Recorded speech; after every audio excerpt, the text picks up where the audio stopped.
Here. Today I just kind of wanted to come on here and talk to you about the debate around raising the minimum wage.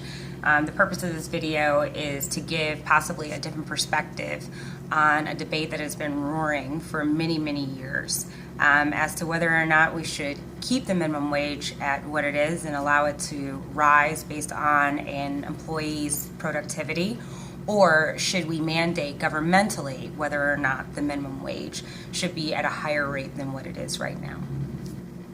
Okay, so let's say, for example, you have a young mother who, let's say, started off making $7.25, which is the current minimum wage. And let's say 5 years from now, that young mother who's working at a restaurant, let's say as a cook, she increases her wages up to $14.76. However, she does so through not only hard work, but also being consistent, being on time, dedicating herself to her employer, and really ensuring that her work ethic is really there. What do we say to that young mother comparatively to an 18-year-old just out of school with no experience and comes in now making and earning $14.76. What do we say about all those years of dedication and hard work, and what does that mean to that employee? Go. Okay, so using the example of the mother versus this unexperienced 18-year-old just out of high school, has no experience, and more than likely this young mother will be the one that's then training this 18-year-old to do exactly her job. Yet this 18-year-old is coming in and earning the same wage as this mother who has dedicated 5 years to this job.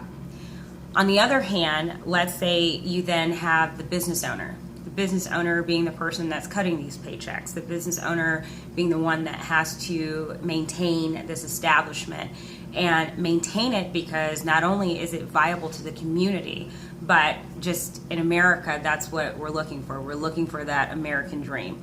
We're looking for that ability to have that sustainability and really not put our businesses at risk for having to shut down, because it has so many implications for our neighborhoods, the stability of our neighborhoods, the economic system that we live in.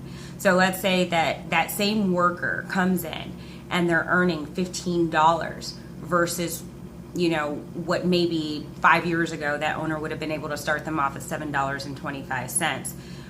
What kind of economic position, or I guess kind of imposition, are we then placing on those business owners? Are we putting them out of business at that point?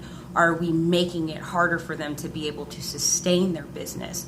Or are we pretty much giving them the option of, you pay the $15, which then increases their cost to be able to run their business and makes it almost impossible to run that business. And so when you're looking at something like minimum wage or raising the minimum wage, which approximately every 8 years we see this debate occur, and it's for a good reason. The reason being is that when we look at individuals whose socioeconomic status is 200% below what we consider poverty, we always want to find a way to be able to really help those people be able to sustain a livelihood, and also not use things like social systems such as welfare, food stamps, increased use of just our welfare to work state. We're trying to find a way to make them sustain on their own, and trust me, that's the American dream. We all want to be able to sustain on our own. We all want to be able to take care of our families, but at what cost are we doing this at? Okay, so we're on that topic of sustainability, and with sustainability also comes loyalty. And so in a lot of businesses, whether it be retail, whether it be a restaurant, whether it be your local dry cleaners, they have many employees that have been there for 10, 15, sometimes 20 years, sometimes the actual age of the business, and they've worked their way up. And so some of these employees are already making $15, $16, $20 an hour. What then happens to their sense of loyalty and dedication with regards to this increase in minimum wage when this 18-year-old worker can come in with absolutely no experience and make sometimes just as much as that employee that has been there for 10, 15, 20 years.